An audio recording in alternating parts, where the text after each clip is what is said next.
जो ला नीना आया तो डुबा के मारेगा, एल नीना आया तो सुखा के मारेगा।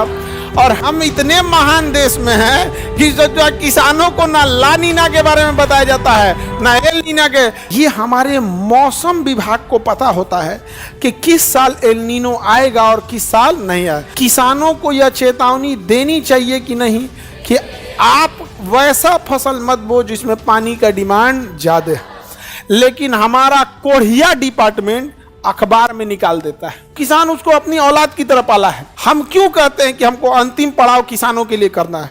हम सब चीज व्यवस्था देख रहे हैं, और ये एल नीनो ला नीनो की व्यवस्था अगर गवर्नमेंट नहीं करेगी ना तो हम खुदे कर देंगे, इतना हम बता रहे हैं।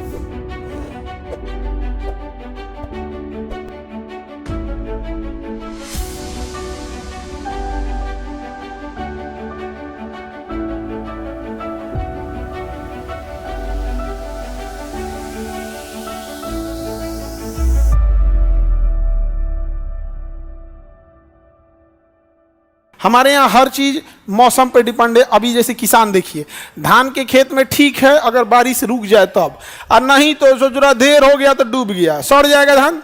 अगर पूरा डूब गया तब तो कहानी खत्म, सड़ जाएगा। अब किसान कहाँ जाएगा? बर्बाद हो जाएगा। इसमें मौसम की मार झेल लेता है किसान। ये है आपका प्रशांत महासागर, और ये है आपका पेरू। क्या है? पेरू। यहाँ हम्बोल्ट की जलधारा है, यहाँ से एक गर्म जलधारा उत्पन्न होती है। कौन सी जलधारा? गर्म। नाम है उसका एल नीनो। क्या है? एल नीनो गर्म जलधारा। और चली आती है कहाँ पे? प्रशांत। उत्पन्न कहाँ होगी? प्रशांत महासागर। और चली जाएगी और हिंद महासागर को गर्म करेगी कि ठंडा? अरे भैया, गर्म जलधारा गर्म में ना करेगा, क्या कर देगा? गर्म। और किस महीने में? जून जुलाई में। किस महीने में? जून जुलाई। ये जुलाई के महीने में आएगी और हिंद महासागर के क्या कर देगा? गर्म। अब ध्यान से देखो, हिंद महासागर जुलाई के महीने में इंडिया की मौसम गर्म होता है, क्योंकि सूर्य कहाँ आगे? कर्क रेखा, और ये एरिया ठंडा होता है। ध्यान से समझना, जून जुलाई के महीने में सूर्य चला आता है कहाँ पे? कर्क रेखा पे, और जिस कारण विषुवत रेखा का एरिया ठंडा हो जाता है। ठंडा होने के कारण यहाँ की हवाएं भारी होकर नीचे बैठ जाती हैं, और सूर्य कहाँ चला जाता है? इंडिया के ऊपर, कर्क रेखा के पास। तो यहाँ की हवाएं गर्म होकर तितर बितर होकर भाग जाती हैं, इधर उधर भाग जाती हैं, जिसकी भरपाई को करने के लिए यहाँ से हवाएं आगे बढ़ती हैं। और यही हवाएं आगे बढ़ने के दौरान समुद्र का पानी जो भाप बनकर उठा हुआ रहता है उसको ढकेल के ले जाती हैं और बादल बना के बरसा देती हैं। बादल बना के क्या करती हैं? बरसा देती। किसी को कोई दिक्कत? बादल बना के क्या कर देगी? बरसा देगी। तो बताइए, बारिश जो होता है, अगर हमारे इंडिया में गर्मी ही ना पड़े तो बारिश होगा? वही ना उसे आकर्षित करता है। लेकिन एक बात बताओ, अगर कोई इंसान भीख मांग रहा है और कोई पैसा वाला है, तो पैसा वाला उसको दे देगा पैसा? एक काम करो, जो पैसा वाला है उसका भी पाकिट मार लो। अब कहाँ से देगा भैया? उसका पाकिट मार दी। तो यहाँ पे गर्मी नहीं पड़ता है, यहाँ ठंड रहता है। यहाँ क्या रहता है? ठंड। यहाँ क्या रहेगा? ठंड। ठंड रहेगा यहाँ पर। ठंड होने के कारण यहाँ की हवाएं भारी होती हैं और इसे ढकेल देती हैं ऊपर। लेकिन जिस वर्ष यहाँ से एक गर्म जलधारा एल नीनो आता है, क्या आता है? El Nino. क्या आता है? El Nino. एल नीनो चूंकि क्या है? गर्म है। अब ये बताइए, ये एरिया भी गर्म और एल नीनो इसको भी कर देता है गर्म, तो क्या यहाँ से मानसून ऊपर जाएगा? नहीं जाएगा, क्योंकि ये भी गर्म ये भी गर्म। अब नहीं जा पाएगा, अब नहीं जाएगा भैया। एक गर्म एक ठंडा रहेगा तब तो फ्लो करेगा।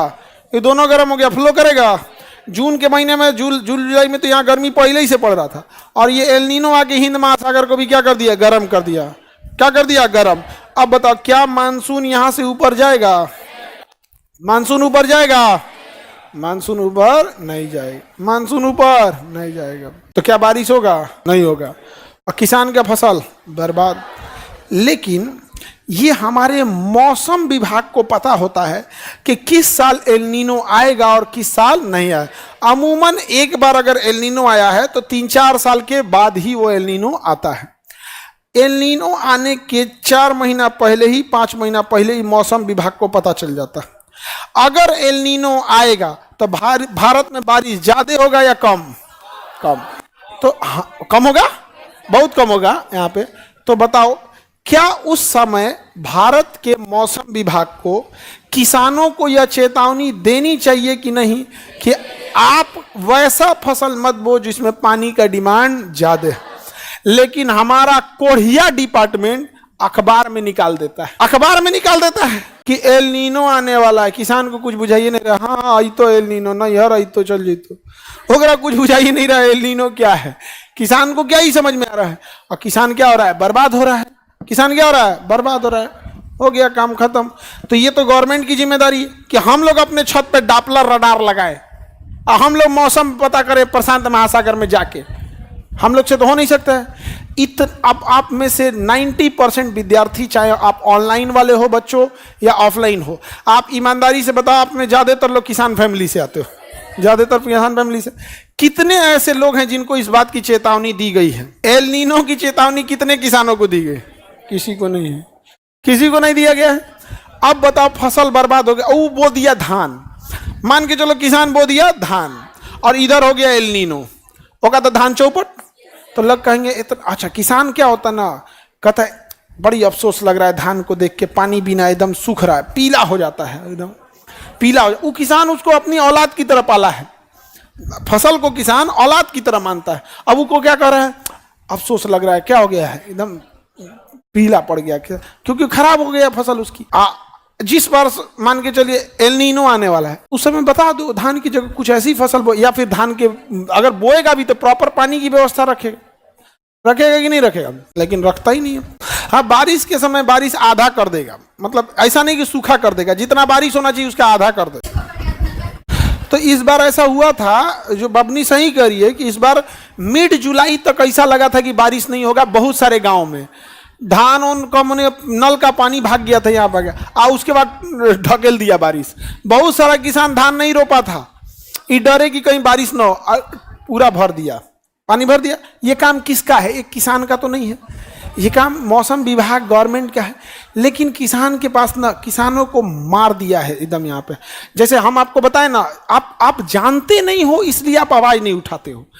एल नीनो दिख गया, एल नीनो बारिश कराएगा कि नहीं? क्यों नहीं कराएगा? गर्म होता, वो गर्म रहेगा तो बारिश उधर जाने ही नहीं देगा, यहाँ पे इधर ही पूरा भाप बना देगा यहाँ पे। अब एक होती है ठंडी जलधारा, ला नीना। ला नीना क्या होता है? ला नीना, ला नीना क्या होता है? ला नीना। ला नीना कैसी है? ठंडी। ला नीना है ठंडी, ला नीना है ठंडी। ला नीना कैसी है? ठंडी, ठंडी जलधारा है। कैसी जलधारा है? अब ही बताओ, अब जरा गौर से देखना। ये लानीना अगर आ गया तो लानीना कैसी है? ठंडी। अब गौर करो, आएगा किस महीने में? जुलाई। जुलाई में सूर्य भूमध्य रेखा पे होता है या कर्क रेखा पे? तो कर्क रेखा पे गर्मी, यहाँ की हवाएं तितर बितर हो गई। अब भूमध्य रेखा पे गर्मी नहीं, तो भूमध्य रेखा की हवाएं उसको ढकेल देंगी, मानसून चढ़ जाएगा। हमेशा मानसून आता है। अगर इत्तेफाक से मानसून के साथ साथ लानीना भी आया हो, क्या आया हो? लानीना। तो लानीना तो ठंडी है, ठंडी हवाएं भारी होती हैं, नीचे बैठती हैं। नीचे बैठने के बाद मानसून को वो और तेजी से ढकेल देंगी। क्या कर देगी? और तेजी से ढकेल देगी। लानीना आया तो डुबा के मारेगा, लानीना आया तो डुबा के मारेगा, एल नीना आया तो सुखा के मारेगा। और हम इतने महान देश में हैं कि जो किसानों को ना लानीना के बारे में बताया जाता है ना एल नीना के। भैया हम ज्योग्राफी के टीचर हैं, हम तो यही बता सकते हैं ना कि इसका हम ये कहां से बता देंगे कि आने वाला है कि नहीं आने वाला है। ये तो मौसम विभाग बताए अपना।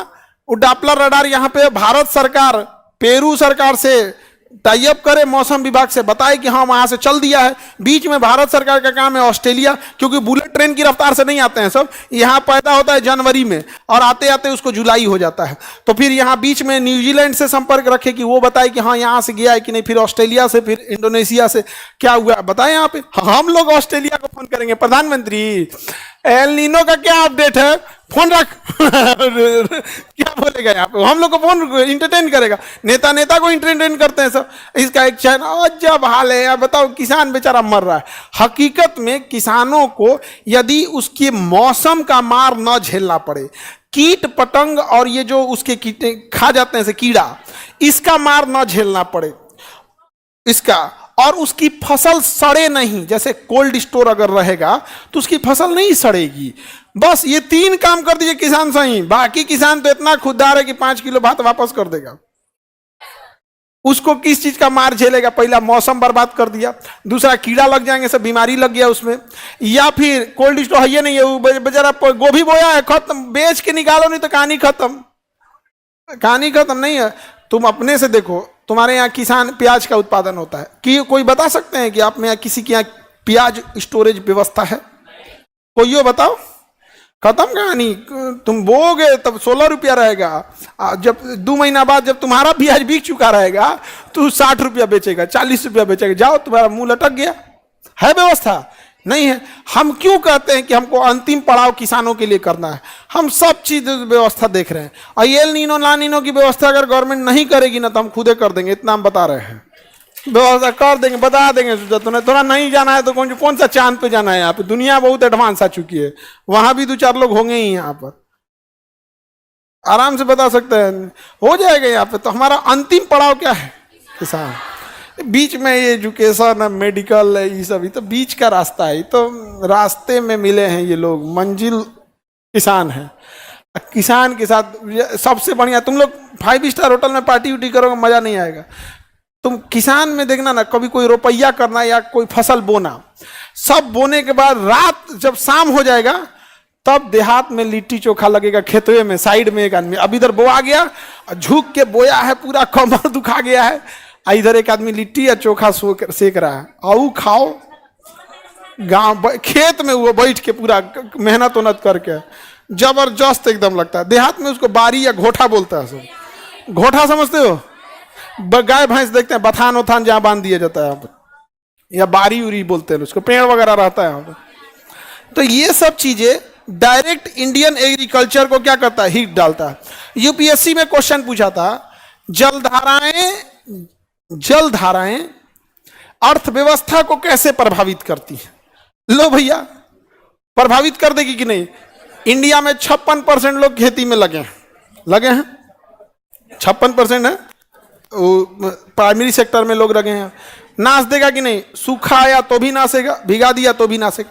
अच्छा, यही याद कीजिए, हम आपको पढ़ाए थे अर्थव्यवस्था को कैसे प्रभावित करती है। नॉर्वे की जलधारा रूस के मुर्मुस्क बंदरगाह को जमने नहीं देती है, और अगर बर्फ से नहीं जमेगा पूरा अर्थव्यवस्था, उसके उत्तरी रूस की पूरी अर्थव्यवस्था केवल एक बंदरगाह से चलती है, मुर्मुस्क बंदरगाह, बाकी तो इस बर्फ जम जाता है। जलधाराएं करेंगी कि नहीं करेंगी? जहां गर्म और ठंडी जलधाराएं आएंगी, मछली पकड़ा जाएगा?